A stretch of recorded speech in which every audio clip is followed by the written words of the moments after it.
All right, everybody, let's talk about our theme park sculpture and our maps.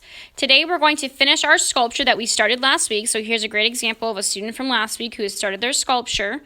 And we're going to finish these today and then start our maps. So remember from last week, we were adding lots of different types of pieces into our sculpture that we learned about in the video, and we want to make sure we have at least 10. So I want you to count up your sculpture pieces and make sure you have 10 or more. And if you have 10 or more, then you're going to stop building and you're going to start your paper map today. So we talked about how we are going to create a sculpture and we are going to create a drawing, a map that is drawn on a piece of paper.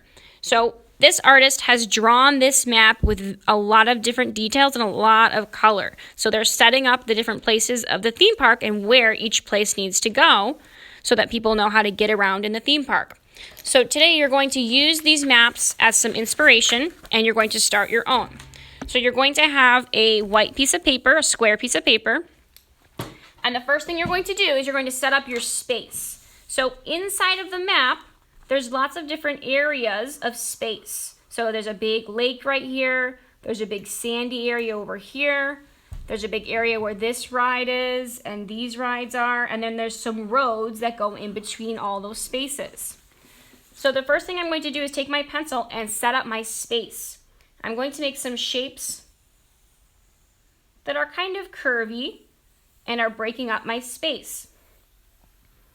So in between these spaces is where the roads will go, where people will walk. So I'm going to break up my space with different curvy shapes so that I can put different things inside of all these spaces.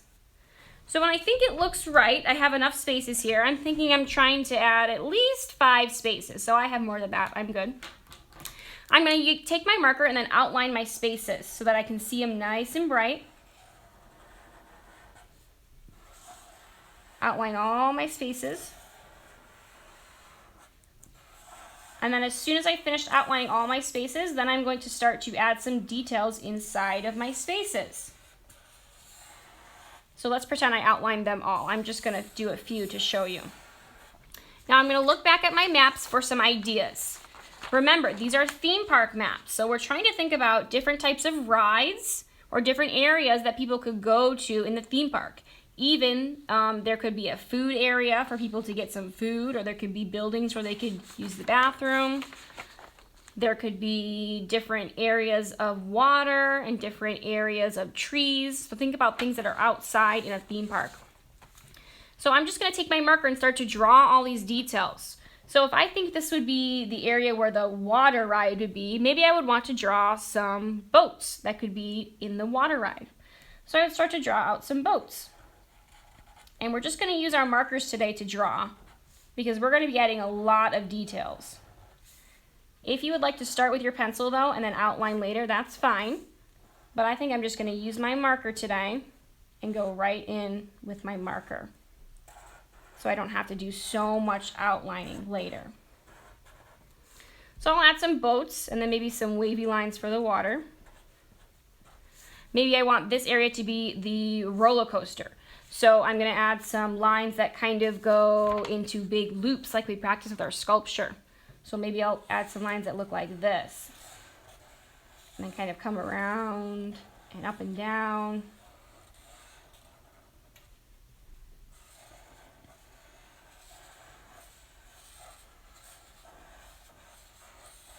Maybe I want to add a little car on top for the people to go inside. Maybe I want to add some trees in the background, so I can start to add some trees in the background. Because there would probably be a lot of trees if this was outside. Maybe I want to add a building for people to go get some food. So maybe this is the food area over here, so I can start to add some buildings for the food.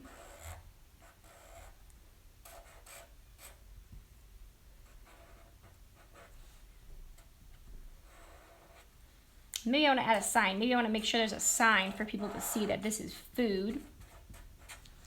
Okay, so I'm going to keep adding some details until I filled all my spaces. Now, once I filled all my spaces with different things that could be in my theme park, then we are going to add some color with our crayons later. But today I really want you to focus on looking at the maps and getting some ideas for some things that you could put into your theme park. I also see lots of people in these maps too, so if you want to add some people into your theme park map, you can add that as well. Or you can add some words. This map has a lot of different words that tell you the different areas. Rivertown, International Street, Coney Island. So they're adding some different words that describe the different areas of their theme park. So I can add some words too. Okay, so work on your drawing, fill up your map with lots of details today.